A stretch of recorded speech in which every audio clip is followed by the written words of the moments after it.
बच्चों बच्चों हम लोग पाठ मेरी बीमारी श्यामा ने ली उस पाठ की हम चर्चा कर चुके हैं। आज हम उसी पाठ के स्वाध्याय के प्रश्नोत्तर की चर्चा करने जा रहे हैं।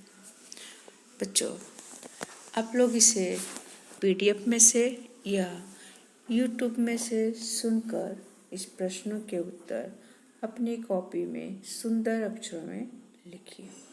पहला प्रश्न यहाँ पर है कि एक वाक्य में प्रश्नों के उत्तर लिखिए। ओके। प्रश्न है, सामान्यतः लेखक को कौन कौन सी बीमारी रहती थी। यहाँ पर कौन और यहाँ कौन, तो यहाँ पे एक मात्रा लगा देना इसके ऊपर। ओके। तो लेखक को सामान्यतः जुकाम, बुखार, खांसी, सिर दर्द जैसी बीमारियां रहती थी। ओके। दूसरा प्रश्न है, लेखक एलोपैथी का उपचार क्यों नहीं कराते थे। तो लेखक एलोपैथी का उपचार नहीं कराते थे क्योंकि वह उनके लिए महंगा होने के कारण उनकी शक्ति से बाहर था। नेक्स्ट प्रश्न, बच्चन जी को मुक्ता प्रसाद जी ने कौन सा उपचार बताया था। तो बच्चन जी को मुक्ता प्रसाद ने लुई कोने के पानी के प्रयोग से रोग दूर करने का उपचार बताया था। बच्चों अब हम विस्तार से लॉन्ग प्रश्नों के उत्तर करने जा रहे हैं। लेखक बीमारी में भी क्यों काम करते थे। लेखक की आर्थिक स्थिति अच्छी नहीं थी। घर का खर्चा निकालने के लिए वे स्कूल में पढ़ाते थे और ट्यूशन करते थे। आराम करने से वे ये दोनों काम नहीं कर सकते थे। बिना आमदनी के घर कैसे चलता। छोटे भाई शालिग्राम की आमदनी भी अधिक नहीं थी। महंगी दवाइयाँ भी उनके लिए सिर दर्द थी। इसलिए मजबूरी में बच्चन जी बीमारी में भी काम करते थे। ओके। नेक्स्ट प्रश्न, लेखक की बीमारी सुनकर श्यामा कांप कर तुरंत क्यों संभल गई। और लेखक की बीमारी सुनकर श्यामा कांप कर तुरंत संभल गई क्योंकि डॉक्टर मुखर्जी ने बच्चन जी को तपेदिक का निश्चय की बीमारी बताई थी। पत्नी श्यामा ने सुना तो कांप उठी। उन्होंने पल भर में अनुभव कर लिया कि उनका कांपना बच्चन जी सहन नहीं कर पाएंगे। पति के प्रति हमदर्दी से वो अच्छी तरह उनसे परिचित थे। वे उन्हें अपनी चिंता से परिचय नहीं कराना चाहती थी, इसलिए वे तुरंत संभल गए। नेक्स्ट प्रश्न, लेखक को ऐसा क्यों लगा कि उन्हें श्यामा के लिए जीने का संघर्ष करना चाहिए। बीमारी में लेखक को कर्ज चुकाने की चिंता खाई जा रही थी। उन्होंने अपने आप को मरने के लिए छोड़ दिया था, लेकिन तभी उन्हें श्यामा का ख्याल आया। उन्होंने सोचा कि मैंने श्यामा के लिए तो कुछ नहीं किया, उसके लिए कुछ करने लायक उनकी स्थिति ही नहीं थी। अब यदि अपने कर्ज का भार भी उस पर छोड़ जाए तो उनके जैसा घोर अपराधी कौन होगा।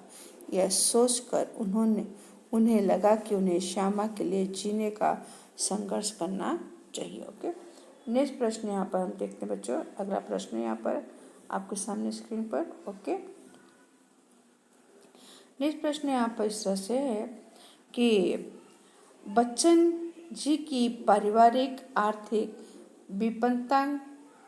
विपन्नता के बारे में अपने परिचय प्रकट कीजिए। तो पत्नी श्यामा के साथ हरिवंशराय बच्चन जी का जीवन अत्यंत संघर्षमय रहा।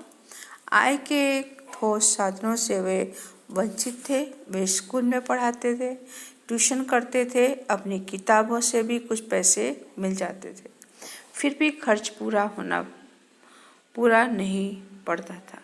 छोटे भाई शालिग्राम जो थे, उनकी जो आमदनी थी, उनकी आमदनी भी उतनी अच्छी नहीं थी।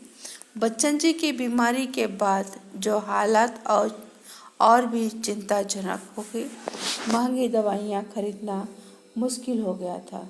पिता ने घर बेचकर पुत्र का इलाज करने की बात की। सही समय पर इलाज न मिलने पर श्यामा की मृत्यु हुई। इस प्रकार बच्चन जी की पारिवारिक आर्थिक विपन्नता करुण रूप इस पाठ में व्यक्त हुआ है। ओके, नीचे दिए गए वाक्यों का भावार्थ समझाइए। पहला है, बीमारी अमीरों की हरमजदगी है, गरीबों को उसे अपने पीछे नहीं लगाना चाहिए। तो इस तरह से कि बीमारी अमीरों की हरामीपन है, वे बीमारी में काम ना करने का बहाना बना लेते हैं। पैसा होने के कारण उनकी यह कामचोरी जल जाती है। गरीबों को तो रोज मेहनत करके रोजी कमानी पड़ती है। वे बीमारी के नाम पर काम नहीं करेंगे तो उनका गुजारा कैसे होगा। इसलिए गरीबों को बीमारी होने से बचना चाहिए। ओके, नेक्स्ट जो प्रश्न है, काम के पीछे बुखार भागे।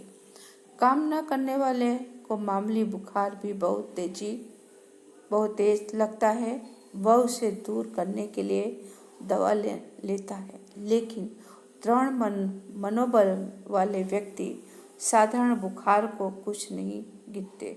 बुखार में वे अपने काम में लगे रहते हैं, उनका बुखार अपने आप ठीक हो जाता। ओके, फिर यहाँ पर शब्द समूह के लिए एक शब्द दीजिए कि प्रश्न इस तरह से है, आपके सामने स्क्रीन पर यहाँ पर दिया हुआ है। किस तरह से प्रश्न यहाँ पर है कि जहाँ शरण लिया जा सके उसका उत्तर शरण स्थल होगा। 100 बरस जीने का आशीर्वाद जिसे कहते हैं शतायु। शुभ मार्ग पर चलने का आशीर्वाद स्वस्ति पंथा। ओके, फिर विरोधी शब्द लिखिए, अपोजिट।